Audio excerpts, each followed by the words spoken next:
السلام عليكم. ازيكم يا حبايبي؟ النهارده عاملين ايه؟ اخباركم ايه؟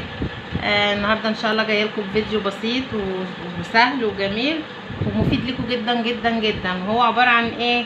احنا هنعمل المعطر بتاع البيت بتاعنا بدل ما نشتريه من بره ونتعب فيه وفلوس قد كده. كل حاجه انتوا عارفين انها غاليه.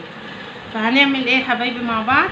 هنجيب عند بتاع المنظفات الدوني، ما تجيبيش الازايز الجاهزه عشان برضو غالي. هتجيبي كيس دوني اللي هو كيلو او نص اللي يعجبك، وكيس ديتول.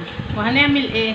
هناخد كوبايه من الدوني زي كده، زي دي كده، وهناخد كوبايه من الديتول ونحطهم في البخاخه الاتنين على بعض. هيعملوا لك ريحه خطيره، روعه روعه روعه بصراحه.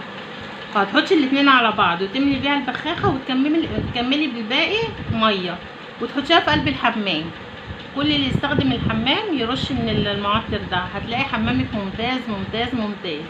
وهتحسي بصراحه هتدعي لي لما تعملي الحركه دي، تلاقي الريحه جميله جميله جميله. ولو عملتي اكله ليها روايح نفاذه زي سمك كده، تقومي حاطه برده رشه من المعطر اللي انا قلتلك عليه ده، هيبقى ممتاز. وهتبقى ريحه شقتك نظيفه وحلوه وريحه حمامك نظيف. وجربيها وان شاء الله هتفيدك، وباذن الله هتبقى خير ليك ان شاء الله. وان شاء الله ان شاء الله يعني مش هتكلفك اي حاجه خالص خالص. وهعملها وهنبخ منها وهوريكم.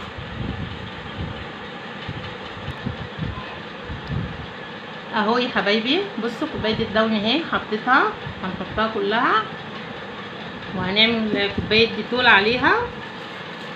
هي المنظفات دي بتبقى برضو خام على فكره، سايبه بس خام يعني، بتبقى تقيله. وبرضو لو زودت لها ميه مش هيجرى اي حاجه، تبقى منك بتطهري ومنك بتعطري ايه المكان. اهو دي مع دي كده، وترجي الازازه.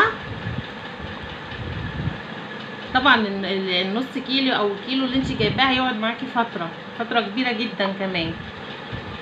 اهو اهي ما شاء الله البخاخه اتملت كلها، مش هتحتاجي تحطي ميه كمان. بصي حطينا كوبايه وكوبايه وهترجيهم الاتنين وهترشي بيهم. بصي فاض معاكي قد ايه من كيلو وكيلو، يعني ممكن هتعملي كذا مره تاني. ودي طبعا مفيده ليكي وليا وان شاء الله خير، وهنوفر ان شاء الله الغلا اللي احنا فيه ده. واذا كان عجبكم الفيديو ما تنسوش اللايك والشير الجميل بتاعكم والاشتراك، وان شاء الله خير. والسلام عليكم ورحمه الله وبركاته.